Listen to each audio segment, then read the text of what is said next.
with someone else, I stated. Over time, our relationship improved, but senior year brought new challenges. Campus life didn't suit me. I focused on academics and had few friends, including Patrick Kelly, who persuaded me to attend a soccer game. We sat in prime seats courtesy of Patrick's dad. After the game, I spotted Cindy in the student section, unaware she'd be there. As I approached, I saw her with George Cooper, laughing and holding hands. Stunned, I walked away, ignoring her calls and leaving Patrick behind. She caught up to me in the parking lot, grasping my arm desperately. "Eric, please listen," she pleaded. "I don't care, Cindy. Let go," I interjected, determined to avoid her explanations. Tears welled in her eyes as she reluctantly released me.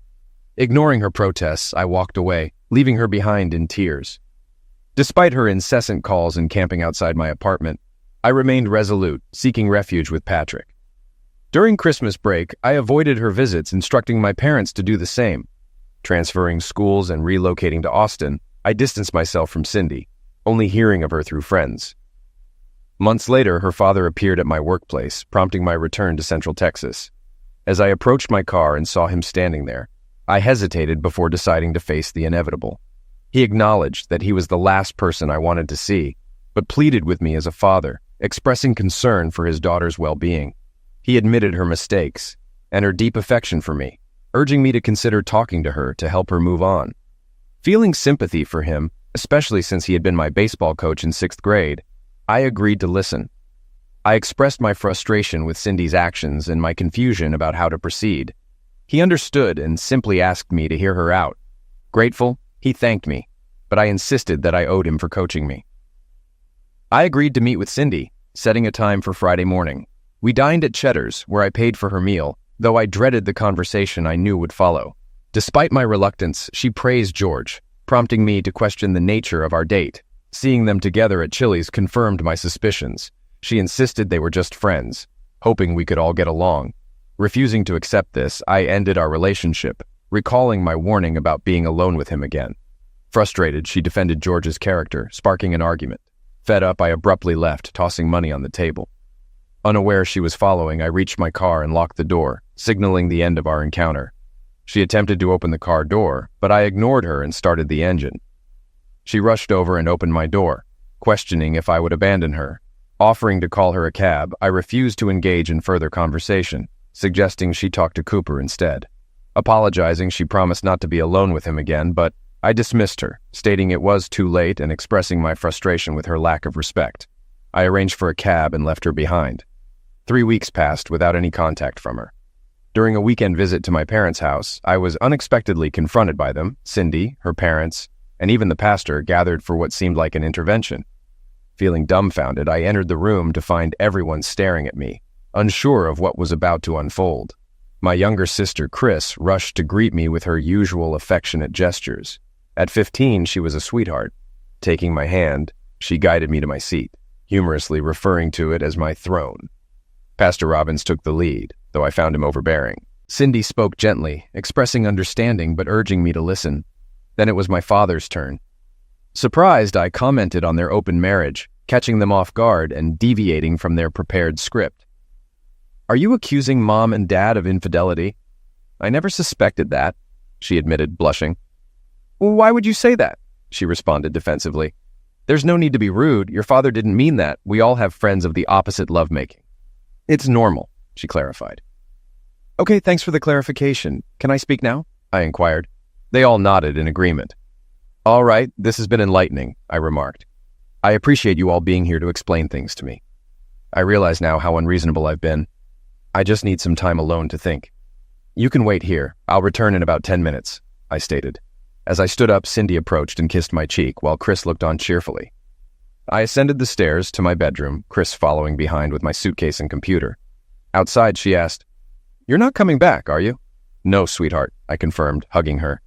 "I love you, but I'm done with this situation. Call me and I'll pick you up. We'll go somewhere, just the two of us." "All right, Eric," she said, kissing me. "I love you too. I'm sorry they embarrassed you." "It's not your fault, honey," I reassured her. "I'll catch you later." Giving her one last squeeze, I backed out of the driveway, rolling down the window. "Take a walk, sweetheart," I suggested. "Give me some space to clear my head." She nodded and strolled down the street. 20 minutes later, the phone rang. It was Mom. "Hey, Mom," I answered. "Where are you? Is Chris with you?" she inquired.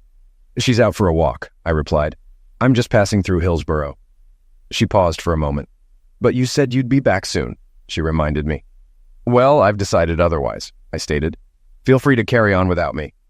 "Oh, Mom. From now on, only Chris can contact me. No letters, visits, or psychic messages about my unreasonableness," I declared. "Goodbye, Mom." "Eric, wait," she pleaded. "I love you, dear. Please forgive me. I only want what's best for you. Let's talk." "I think I'm quite capable of deciding what's best for myself," I retorted. "Goodbye, Mom. Perhaps you can chat with one of your male friends," I added before ending the call. A minute later, another call came in, but I ignored it. Over the next 5 minutes, I received 5 more calls, all unanswered. The 6th was from Chris. "Hey, kitten. What's up?" I asked. "They made me call you, Eric," she explained. Hearing noise in the background, I interrupted. "You should be ashamed." Maybe my family would be better off marrying Cindy. They all seem to share her sense of reason. Over the next 3 days, my desk overflowed with messages from my secretary, filled with voicemails, emails, and notes. Cindy's family, my parents, and Cindy herself bombarded me with calls, all expressing various levels of anger and desperation. Despite the initial silence from my dad and my mom's tearful apologies, Cindy persisted in pleading for another chance, promising to change and avoid situations that made me uncomfortable. However, I adhere strictly to my personal code, avoiding spending time alone with female friends while in a relationship, as it can lead to complications. Certainly, I attended business and social events involving women other than Cindy, but I refrained from taking them out for meals or embracing them. If they had partners, we socialized together. If not, we didn't socialize. Why risk putting oneself in a compromising situation? My father instilled this principle in me from a young age. You date with the intention to marry, being mindful of who you spend time alone with and who you enter into relationships with. It's a conscious decision. Excuses like, "I didn't mean for it to happen," make me nauseous. I consciously chose to be faithful to one woman, and my partner made the same choice. If I seem rigid, so be it. Over the next week, I went on a few enjoyable dates, feeling relieved when Cindy wasn't around.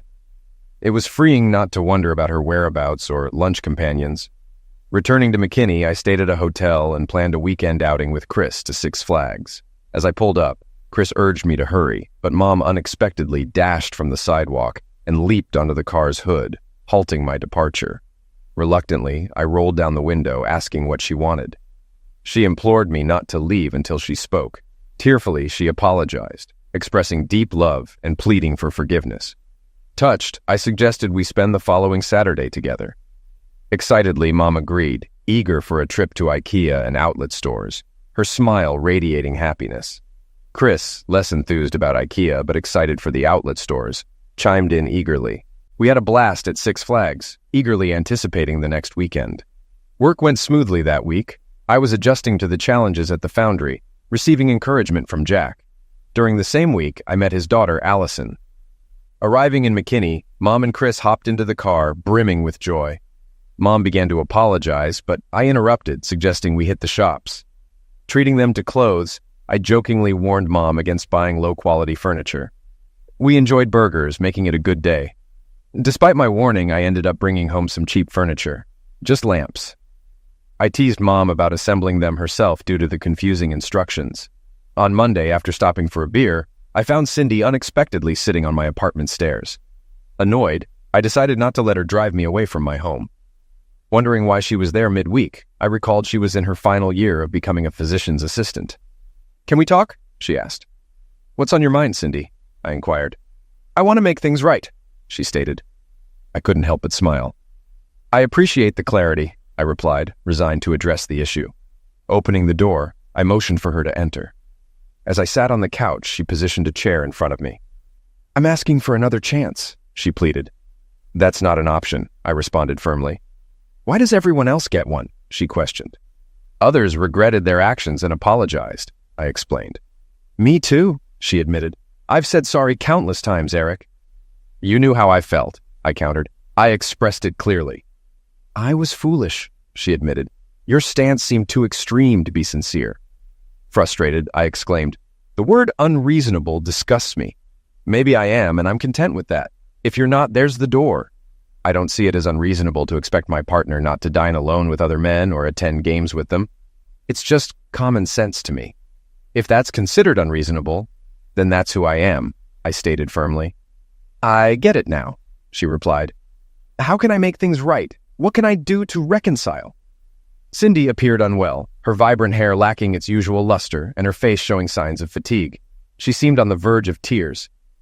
If you start crying, I'll ask you to leave, I warned her. After composing herself, she spoke. Eric, I'm deeply sorry. I never intended for this to happen. I didn't go to the game with him. I went with my girlfriends and he happened to be there. We were all chatting and he offered me a ride back to my dorm. That's all. I believe you, I assured her. Then why won't you talk to me? She asked, puzzled. I'm willing to discuss anything except us, I clarified. I thought you didn't want to talk about anything else, she whimpered. I want to talk about us, she pleaded. You went with him in the car, so why is this such a big issue? I challenged her. My friends don't ride alone with men. I understand it's work-related, and I'm not unreasonable about it. I thought I made that clear. I avoid being alone with other women, just as I expect you not to be alone with other men. You seem to be following the wrong manual, Cindy. It was just a trip, she defended. How did you get to the game? I inquired. I went with Julia, she admitted. Then why not stick with Julia? I pressed. She paused, then replied, I don't know. Exactly, I pointed out. He separated you from the group, left you alone. That's how it begins. You allowed it. You knew I wouldn't approve if you thought about it. That's the problem, I stated. I've made mistakes, but I can learn from them, she conceded. Eric, I see what you're getting at now. I hadn't realized. Do guys really do that? How did we even get together? She questioned. You accepted my offer for a snack after lab, she reminded me. Who else was there? I probed. Julia and Robin, she answered. You've isolated me, haven't you? I pointed out. That's exactly it. That's how it starts. I had you alone, just us. That's how it begins. That's what Cooper wanted. I played right into his hands, didn't I? She acknowledged. Yes, Cindy, you did. I can't accept that. I can't always monitor to ensure you don't end up alone with another man. It's your responsibility and you're not handling it well.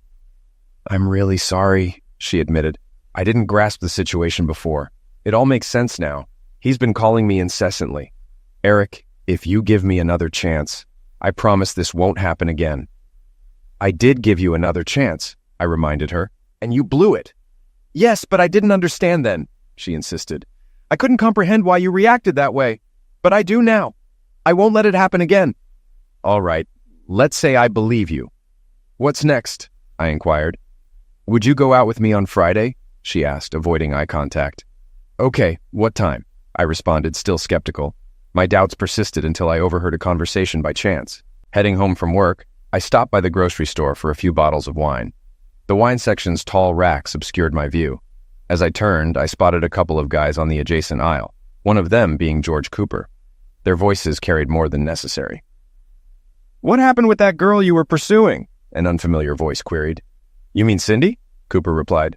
Yeah, she was hot, the other guy commented, mentioning her boyfriend was an idiot. Cooper explained. I was close to sealing the deal when he caught us together. He caused a scene, and now she won't even talk to me, but it won't last. I'll keep calling her until she gives in. I'll keep at it. I was surprised. Cindy kept her promise, which impressed me. She had her chance and passed the test, making it easier for me to move forward. I also dealt with Cooper, though it's tough to make calls with a cast on my arm. He had another tough year and lost his scholarship. That was 27 years ago. Until around age 5, Cindy stayed true to her word. Then someone gave her a book that changed everything. The book delved into the differences between men and women, which shocked me. Did people really buy into this? It felt like paying $29.99 for someone to state the obvious. Cindy embraced the idea that men often fail to understand women's needs, leading to emotional deprivation. We spent hours discussing nonsense and collecting pointless books. We watched movies meant to highlight my insensitivity and read highlighted passages from her books. The obsession grew, all centered on the idea that women need emotional fulfillment, which their husbands supposedly can't provide. Cindy believed this was the key to true happiness and had been striving for it for 5 years. Despite this, her behavior hadn't changed much. She spent time with other women but avoided being alone with men, a rule we both followed. We understood exceptions for emergencies, work, and family, but never spent leisure time alone with the opposite lovemaking. That is, until the day I learned about Cindy's prolonged exploration into Daddyland. Olivia pulled my hand and I wrapped my arms around her. Hey, sweetie. Sorry for getting sidetracked. Olivia, meet Samantha and Cecilia. Samantha's injured. Can you assist them? Where's Mom? She asked. That's a good question, I replied. We'll discuss it later. Can you help Samantha get cleaned up? Sure, Olivia nodded, turning to Samantha. So, why are you with the ignoramus? She gestured towards me. He's helping me, and you should show more respect for your father, Samantha scolded. Olivia snorted. He's not respectable, but I love him dearly. Is that enough? Samantha's eyes sparkled. I can see that, dear. He's been wonderful to me. He brought me here, got me settled in this nice room with kind nurses. You don't need to stay, Mr. Hollister. Doctors Olivia and Cecilia will take care of me. It was nice meeting you, Samantha, but if you call me Mr. Hollister one more time, I'll take you back, I grinned. My name is Eric. I'll be checking you out. I have your groceries in my truck. What should I do with them? You can... No, I can't ask you to, Samantha hesitated. Can't ask what? I inquired. Cecilia intervened. Could you take them to our house? We can't let them spoil. Her grandson is there. He'll let you in. She escorted me to the hallway and whispered, Eric, I'm so grateful for your help with Grandma.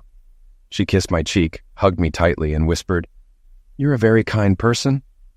I patted her shoulder and left. As I left the ER, I spotted Cindy and Pierce approaching. A column blocked my view, but their conversation echoed. This is bad, Elliot, Cindy fretted. Really bad. We've got to fix this. We'll say it was a board meeting. He can't know about us yet. He's clueless, Pierce insisted. You're wrong, Cindy countered. He's smarter than we think. Our only hope was his ignorance. Remember, we planned a board meeting. Julia will vouch for it. I felt dumbfounded. I hadn't suspected a thing. Walking to my truck, I realized I was heading the wrong way. Correcting my path, my phone rang. Cindy. I ignored it.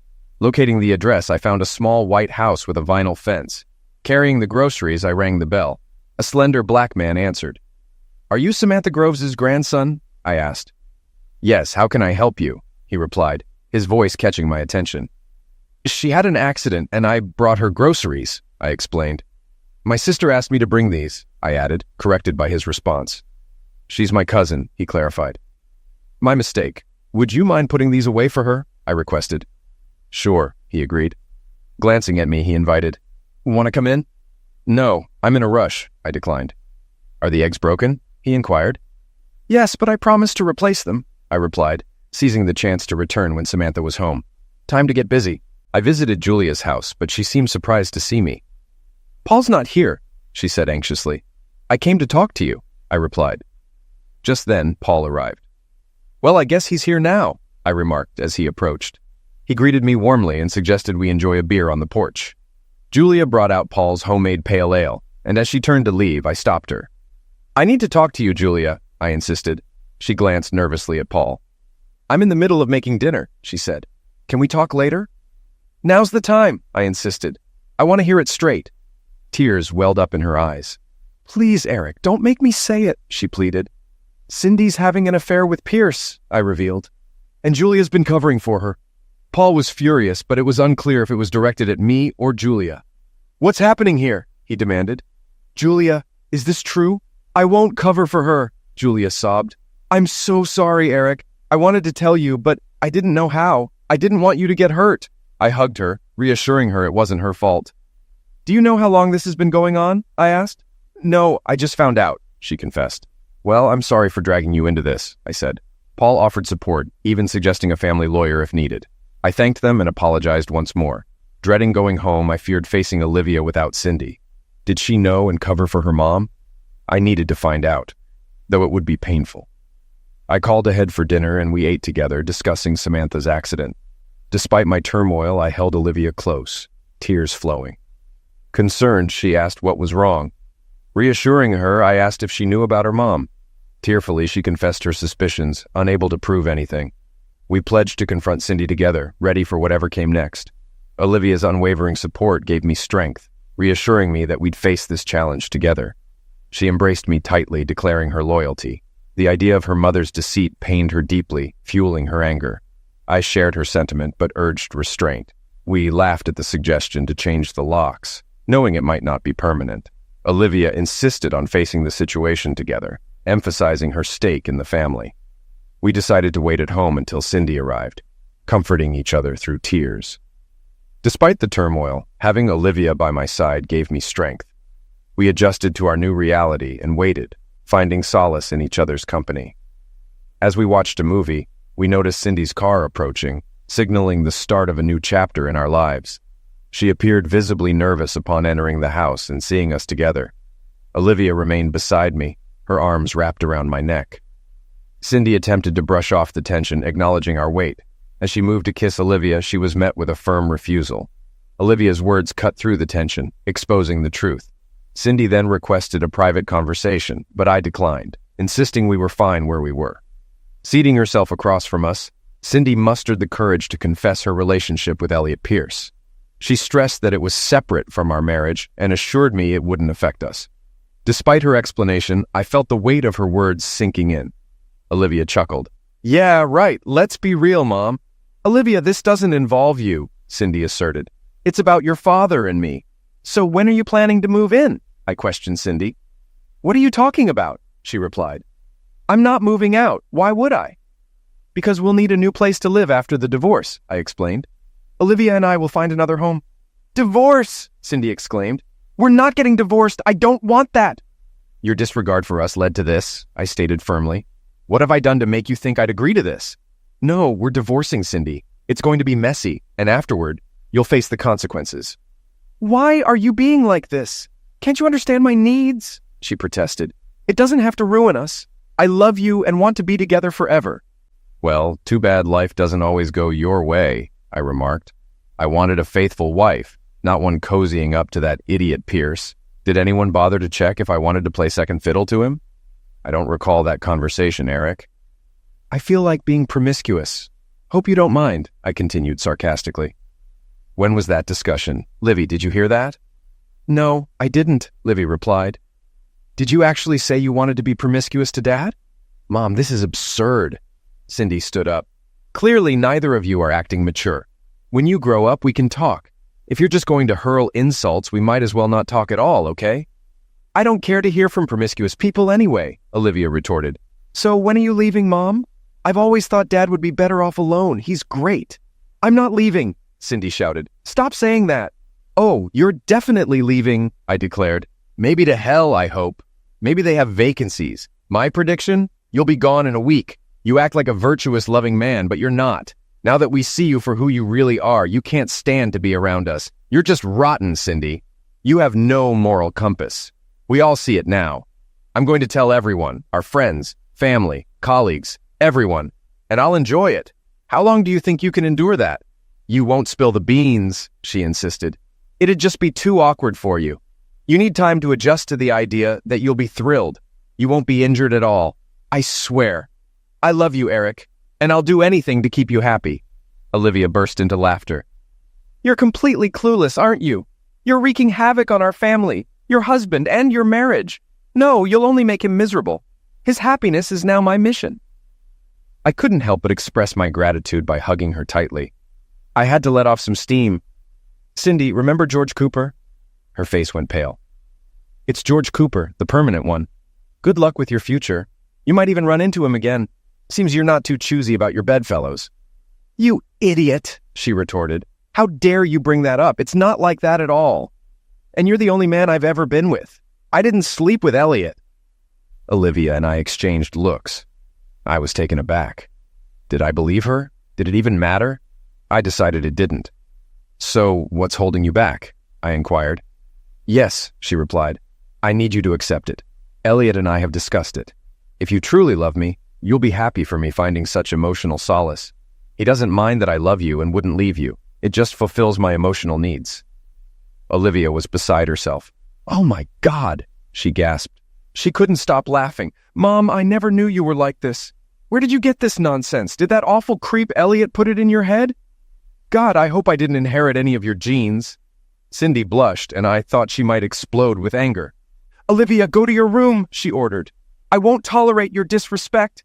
"Are you serious?" Olivia retorted. I'm 25, a grown woman. You can't send me to my room. I pay my house payment quarterly, just like you. I have my own wing. Why don't you go to yours? Oh, wait, that's Daddy's room. Maybe you'll stay in a guest bedroom until the divorce. I despise cheaters, and you're one of them. I hope that idiot was worth it. You know he troubled every woman in the hospital, including your daughter. That's a lie, Cindy shouted. He loves me. You're just trying to hurt me. Why are you both such idiots? Don't you want me to be happy? I need to address this before it escalates, I said. Cindy, you're only making things worse. Stop talking. I want you to find happiness, even if it means leaving. You need to let go of having it all. You've crossed a line. If being with me was part of your self-fulfillment, you've ruined it. Maybe you can find that with Pierce. He seems hard to satisfy, though. He's about to lose his job. Maybe he'll have some money after the divorce, but I doubt it. I wouldn't be surprised if you lose your job, too. Her father's the AMA president. When they find out what you've done, it could get ugly. We haven't done anything, she protested. There's no reason for any of this. You lied to me, tried to get Julia to lie for you, planned to deceive me along with that miserable man, and showed professional dishonesty. None of you were on duty during the emergency you were supposed to cover. I doubt the board would approve. Both of you could lose your license. We didn't do anything wrong, she began to panic. Their plan seemed to be falling apart. Besides, I don't believe you weren't enjoying yourself with him, Olivia said. You lied about everything else. I didn't have lovemaking with him. I'm not lying, she said. Why should we believe anything you say? I asked. At least you were going to. This is just as bad. You see the problem? We don't believe you. That's what happens when you start lying. Nobody trusts anything you say. Worse, you tried to get Julia to lie for you. I overheard you planning those lies. Cindy, I think you should see if Pierce has any more good ideas. I'm not going anywhere, she said. You'll probably change the locks while I'm gone. Olivia and I exchanged a glance, struggling to contain our laughter. Cindy didn't understand our amusement, but she didn't appreciate it. I don't know what you find funny, but I don't find any humor in this, she muttered. No, it's an inside joke, I said. The situation isn't funny. It's pathetic. You're pathetic, Cindy. Now back off. Olivia and I were occupied. She was yelling and crying, but Olivia just raised the TV volume. We ignored her. Finally, she heated up some chicken in the kitchen. Returning, she tried to sit with us on the couch, but we moved to my big chair. Eventually, she gave up. Fine, she shouted over the TV. Act like spoiled brats. I'm going to bed. When she reached the bedroom door, she found it locked. Olivia turned off the television briefly. Your stuff is in the blue room, she said warmly. That's Daddy's room. She turned up the volume again, and Cindy just stood there watching us. Then she left for the hallway. After she closed the door, I kissed Livy, and we went to bed. In the morning, I left for work before they got up, but nothing was happening there. Jack was in a meeting and left an order for me to take the day off. That was fortunate because I had an appointment with Paul's partner, Jasmine Albright. She was impressive. Tall, slender, with blonde hair and radiating class. She got me sorted quickly. The rest of the day, I ran errands, visiting various places around town at her request. I was exhausted. I had one more stop to make. I went to the grocery store and bought 3 dozen eggs. At Samantha's house, Cecilia greeted me warmly. Samantha was delighted to see me. We sat together, drinking coffee and eating muffins, chatting. Samantha expressed her love for Olivia repeatedly. We discussed Cecilia's studies. She aspired to become an educational administrator, aiming to transfer to a 4-year school after finishing community college and working hard for a scholarship. I found myself admiring her spontaneously. With her huge brown eyes, small face, and curly mop of hair covering one eye, she resembled a magical creature from a fantasy drawing. Although our conversation was brief, I promised to visit them again soon, feeling like I'd gained 2 good friends. Livy was at home when I returned, and I invited her over for a barbecue, updating her on my day. She mentioned that Pierce had taken Cindy out for a while, likely strategizing. I focused on my plans, ignoring Cindy when she returned home later. In the morning, I found a note from her expressing a need to talk and asking me to wait. That night, work resumed as usual, but I felt off. Allison approached me about sales issues, but I couldn't focus. After noticing my distraction multiple times, she inquired about what was bothering me. I'm sorry, Allie, I'm not myself today, I confessed. You better tell me what's going on, she insisted. Well, I'm getting a divorce, I admitted. Shocked, she demanded to know what happened. I didn't do anything, I clarified. But Cindy came home and declared she's seeing that creep Pierce. She claims it won't affect our marriage, but she needs to fulfill her own needs. Good Lord, Allison exclaimed. What does that even mean? I have no clue, I replied. She rambled about emotional fulfillment, insisting she hasn't slept with him yet, but plans to, and she expects me to support her happiness. Allison poured us some bourbon and joined me, exuding sensuality with every move. She was stunning, with a body that left men mesmerized. Despite the tension between us, she became one of my closest friends, also sharing a bond with Olivia. What's your plan? She inquired. No revenge schemes, right? I chuckled. Nah, just want closure and move on. Too exhausted for plots. Pierce will face consequences, legally. Not worth my energy to physically confront him. If they left me alone, things would have been fine. Allison kept me company, boosting my spirits. She insisted on dinner Friday. Arriving home, I heard yelling. Cindy and Pierce were on the couch as Olivia confronted them. Pierce's push led to a brawl, but Olivia and I swiftly escorted him out. He left in pain, Olivia found it amusing, and we went our separate ways. On the porch, Cindy wasn't amused. I can't believe you did that, she yelled. We came here for a civilized chat and you acted like savages. You didn't even give him a chance. You might have liked him if you did. I gave him a chance, I countered. I didn't damage him, so he's got a head start when he sees me again. Let it go. And Cindy, want to catch a movie? I asked Olivia. After cleaning up, we changed and took a stroll. Later, we endured a movie Olivia adored, but I loathed, then grabbed wings. Returning home, Cindy was gone, perhaps due to a hospital emergency. Friday night, I treated Allison to dinner and dancing. My conscience was clear. My marriage was done. Allison was a fantastic dancer, and we had a blast. Amidst the fun, Allison confessed a long-time crush on me. I've been scared of you since you turned 15, I joked. You know I'd never hurt you, she assured me, nuzzling my chest. That could be you, Eric, she hinted. I'm honored, Allie, I replied, but admitted feeling upset. She understood, and I drove her home, where we shared a passionate kiss. Feeling rejuvenated, I ignored Cindy's attempts to start an argument and went to bed content. Saturday morning, I lingered in bed, contemplating the day ahead. Eventually, I rose and Cindy brewed coffee while I enjoyed a brownie in a cup. She insisted we talk, but I declined, knowing it would only fuel my anger. Instead, I asked where she wanted the divorce papers delivered, as my lawyer would have them ready Monday. I'm tearing up these papers, she declared. You do want a divorce, I countered, highlighting her action since getting involved with Pierce. She admitted to second thoughts, claiming she didn't anticipate my reaction. You should have, I retorted. I started mowing the lawn while she observed, and Olivia joined us for a swim later. Afterward, I showered, put on my swim trunks, grabbed some beers, and headed to Olivia's place. We engaged in water fights, sat poolside with beers, and enjoyed some father-daughter time. With Cindy on my mind, I sought distraction by cooking dinner for Cecilia and Samantha upon Cecilia's approval. I showcased my culinary skills, impressing them with a chocolate cake. They felt like old friends, and conversation flowed effortlessly. Cecilia suggested a walk, and as we strolled, she held my hand. Despite her sweetness, memories of walks with Cindy surfaced, saddening me.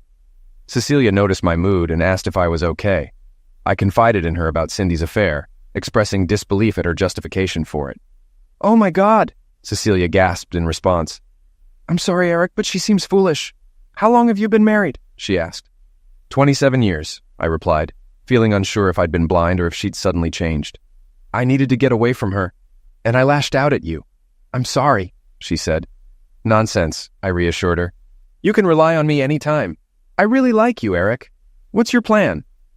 At this rate, I'm considering divorce, I confessed. She doesn't see anything wrong with her actions, and I can't stay married to that. Me neither. I'm so sorry, Eric, she empathized. It's not just now that it's bothering me, I confessed. Being with you and Samantha makes me feel like there's a normal place in the world where I belong. Thank you, Cecilia. She hugged me tightly, promising support. I'll never forget what you did for Grandma. Just let me know when you've sorted it out, okay? Then I'll have something to tell you. We strolled and chatted for 2 hours, often sitting on benches. Occasionally, Cecilia would nestle close, her small hand in mine. I discovered her mother battled Medicaid dependence, leading to her demise from hepatitis 5 years ago. Since then, Cecilia had lived with Samantha, her mother's pass away, leaving her in Samantha's care. The slim young man I met, Ty, was her cousin, whose mother suffered a similar fate. Ty, as suspected, was gay and frequented Samantha's place despite having his own apartment. Despite Cecilia's charm and wit, my frustration hindered any romantic notions. Returning, Samantha offered coffee, and we conversed before I left. At home, Olivia recounted her date as Cindy joined us. Olivia, however, fell silent, glaring at Cindy. "Interested in your daughter's life? You won't be in it for long," Olivia retorted. "Perhaps you should go comfort Pierce while we discuss family matters." Enraged, Cindy accused us of selfishness, lamenting her unmet needs. "Cindy, you seem focused solely on your own needs," I said. "We're going out to dinner." "Where?" she asked. "Just Livy and I replied. "You can see Pierce." She screamed as we left. Back home, Livy and I played Trivial Pursuit while Cindy mocked us. On Monday, I went to work as usual. Returning, Cindy had prepared dinner. Despite her efforts, we mostly ignored her. Later, I met Allison at the bar and we played pool. Olivia called, urging me to meet her at the Riverside Hotel, citing urgency without explanation. Allison joined us as we arrived. Across the street, Olivia's dart caught my eye. She ushered Allison into the car and informed us about Cindy's rendezvous with Pierce. We debated the situation. Allison deemed it reckless, while I preferred ignorance. Olivia suggested using the evidence as leverage in the divorce. Eventually, we reached a consensus. Approaching the counter, I inquired about Cindy's room, stating urgency. With the key card in hand, we approached the door, camera ready. Inside, Cindy and Pierce were caught in the act. Cindy protested, blaming me for her actions. Allison greeted Cindy, implying some women prefer weak men, I said. "She favors strength, like mine." Cindy erupted, demanding Allison release my hand. We left, and I shut the door. Back in the truck, I felt disoriented. Allison drove, Olivia trailing us to Freddy's. Over drinks, they noticed my silence and offered reassurance. Allison hinted at game-changing news for the next day's meeting with my dad. Stepping out with these two beauties uplifted me. Returning Allison to the bar, I headed home. Olivia awaited me, and we conversed. When Cindy arrived later, she complained about her credit cards. I explained our financial separation and the consequences of her refusal to sign divorce papers, hinting at a compromising video. "You idiot!" she yelled. "How do I replace the papers?" "Not my problem," I replied. "I've set up a meeting with a realtor to value the house. You can buy me out or vice versa, but buying me out might strain your finances." "I'm not doing anything until the divorce is final," she insisted. Olivia corrected her, stating it could be quick with a simplified process. "You earn 3 times what I do," she argued. "You should pay alimony." "I have a video suggesting otherwise," I countered. "Messing with me could cost you your job and license," I warned. Eventually, she relented, signing the papers and agreeing to a hearing. Despite her daily protests of love, as the hearing neared, she grew increasingly desperate. 3 days prior, she left a note requesting a discussion upon her return from work. She hurried upstairs for a shower, then returned with beers for all of us.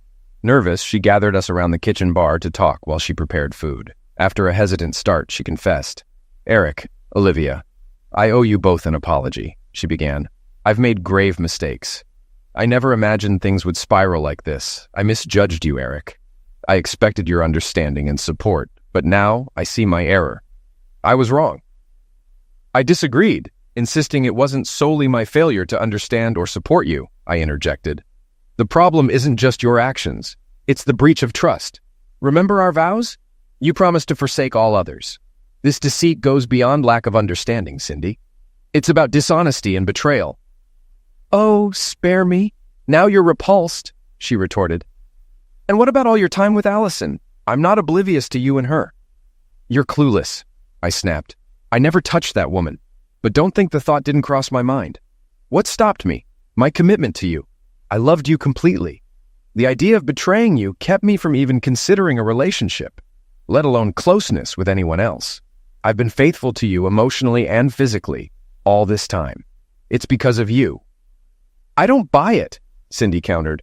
"I believe him," Olivia intervened.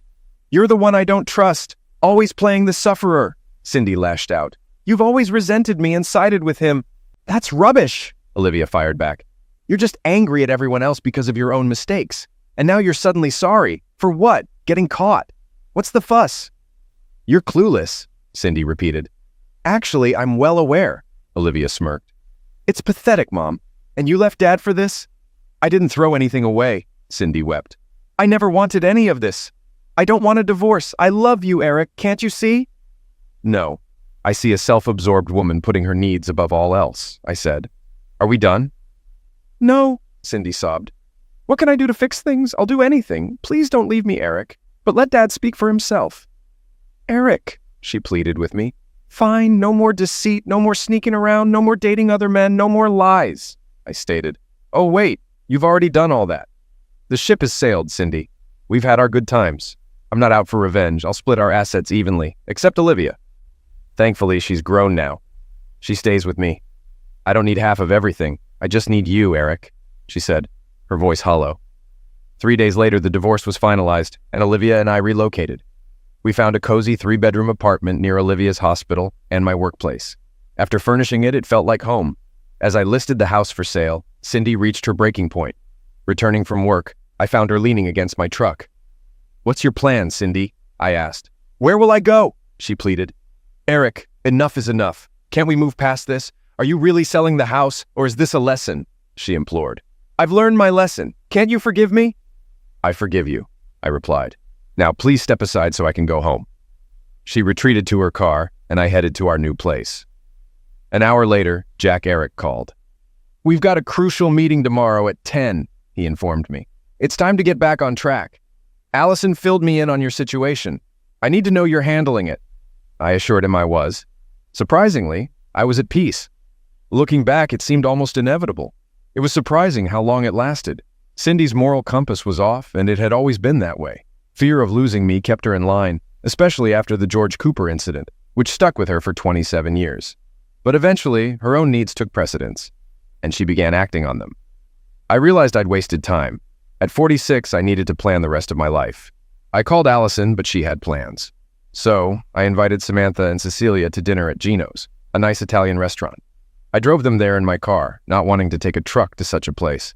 They arrived at my new house, impressed by it. After a glass of wine, I gave them a tour. When it was time to go, I led them to the garage. Cecilia got excited, asking about a car. That's quite a car. What is it? She exclaimed. It's a 1951 Mercury, I replied. She eagerly asked for a ride. What's under the hood? She inquired. Not a cheesy 302, I assured her. It's a Windsor 351 stroker, 408, making about 540 torque. You're not a gearhead, are you? She asked, taking the keys. I like hot dogs, I joked as she grabbed them from me. It took her a moment to notice the lack of door handles, but with a press of the remote, the doors swung open. We hopped in, and she ignited the engine. The garage filled with a roar, and she lit up like a Christmas tree. Her eyes sparkled, hair tousled, radiating pure joy. Spotting the nitrous oxide switch, she couldn't contain her excitement. I've got to try this, she exclaimed eagerly. Without hesitation, she revved the engine, sending smoke billowing as we peeled onto the street. Samantha squealed, and I quickly secured her seatbelt. Me too, Cecilia chuckled nervously, turning to me. Terrified, I admitted. Yet she proved herself a skilled driver, cruising slightly above the speed limit in the fast lane. As we hit an empty stretch of highway, she shot me a glance, eyebrow raised.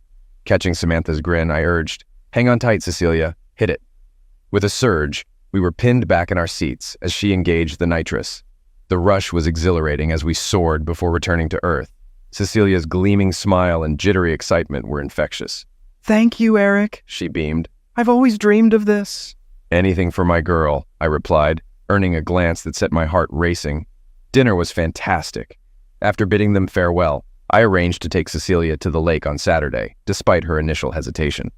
Olivia arrived just then, and though something felt off, their brief exchange gave no clue. We waved goodbye as they drove off. She's the sweetest person I've ever seen, she confessed. Age bothers me a bit, Daddy. I'm still fit, I reassured her. Yeah, but her arm is broken, she teased. I chuckled. I think Samantha might be too tall for me, I squeezed Olivia affectionately. I love you, baby, I whispered. Me too, she replied.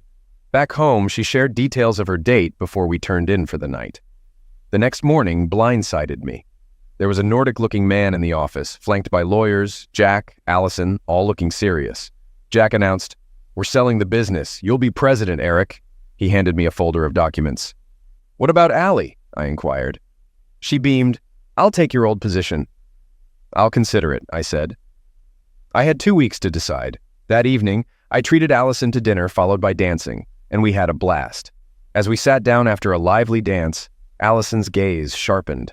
Following her line of sight, I spotted Cindy dragging along an unwilling companion. Seating herself opposite us, Cindy's anger flared as Allison greeted her. "Allison, it's not your place to throw around accusations. Given your history, moving in with a married man, I doubt you're in a position to judge," Cindy retorted. "Well, Cindy, if memory serves, I don't date married men," Allison shot back. "And as for Niditch, I'm not sure about his marital status, but I'm sure you're well acquainted with marital drama," she added. Cindy continued, blaming me for various misfortunes. "You sent her that video, Eric, wrecking a marriage, and you likely had a hand in getting us fired," she accused. "Frankly, I'm relieved," I responded. "I'm no longer married to a cheater, and as for Niditch, his problems are his own doing, not mine or Allison's." "Olivia hasn't spoken to me since you left," Cindy said. "Did you have to involve her too?" I retorted. "That's your burden," I replied. "I haven't spoken ill of you. We've moved on from your actions. If you want to talk to her, call her. But she's blocked me," she snapped. "That's not my concern," I replied. "Maybe she's content. It's time for you to leave." I didn't offer her a seat. Cindy left hastily, and I didn't mind as long as she was gone. I stood up and pulled Allison into another dance. The song shifted to a slow one, and she held me close. "I'm sorry, Eric," she whispered. "It's not your fault she ruined the evening." She gazed up at me. "Who says it's ruined?"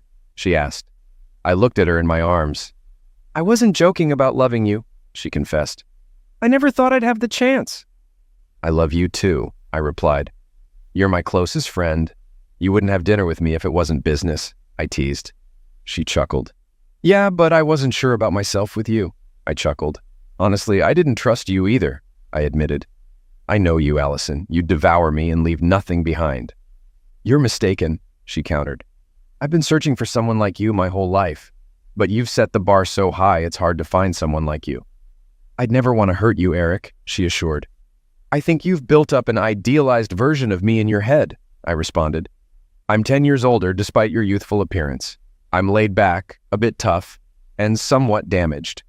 "I'm well aware," she replied. "We've worked together for years. Sometimes you frustrate me with your stubbornness, but your willingness to protect those you love is incredibly attractive. Deep down, you're still a child.